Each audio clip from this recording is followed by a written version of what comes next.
नमस्कार दोस्तों, आज हम इस वीडियो में बात करेंगे भारतीय रेमिटेंस और उसके स्वर्णिम दौर के बारे में।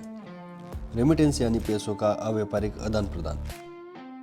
आगे बढ़े उसके पहले इसकी परिभाषा और वस्तु स्थिति जान लेते हैं। जब एक प्रवासी अपने मूल देश को बैंक, पोस्ट ऑफिस या ऑनलाइन ट्रांसफर से धनराशि भेजता है तो उसे रेमिटेंस कहते हैं।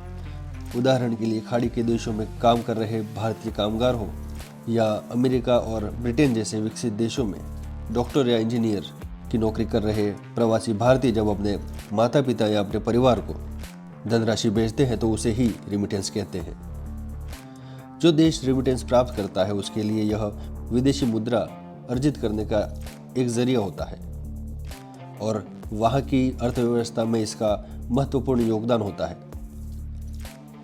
भारत में रेमिटेंस का इतिहास बहुत पुराना है। यही कारण है कि आज भारत रेमिटेंस के मामले में $125 बिलियन के साथ पहले पायदान पर है।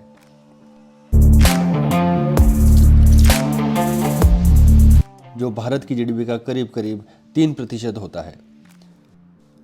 इसी क्रम में दूसरे स्थान पर $67 बिलियन के साथ मैक्सिको, $50 बिलियन के साथ चाइना तीसरे स्थान पर है।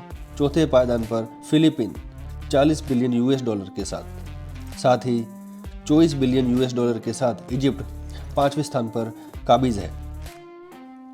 यानी पहले और दूसरे क्रम में करीब करीब 50% का फासला है।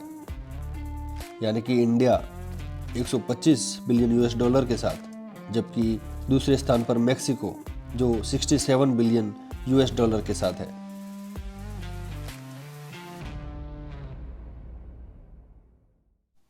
अब आप सोच रहे होंगे कि पैसे कौन कौन से देशों से भेजे जा रहे होंगे और हम भारतीय कहां कहां तक फैले हुए हैं। तो आपको बता दूं कि ये देश Saudi Arab, America, UAE, Kuwait, United Kingdom और सिंगापुर, और ये लिस्ट बहुत लंबी है, आप देख ही सकते हैं।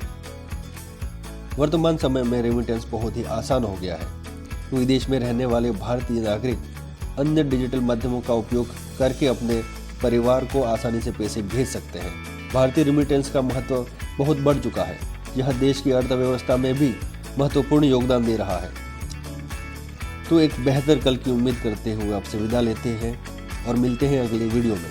तब तक आप लाइक, शेयर और सब्सक्राइब का मोर्चा संभालें। धन्यवाद।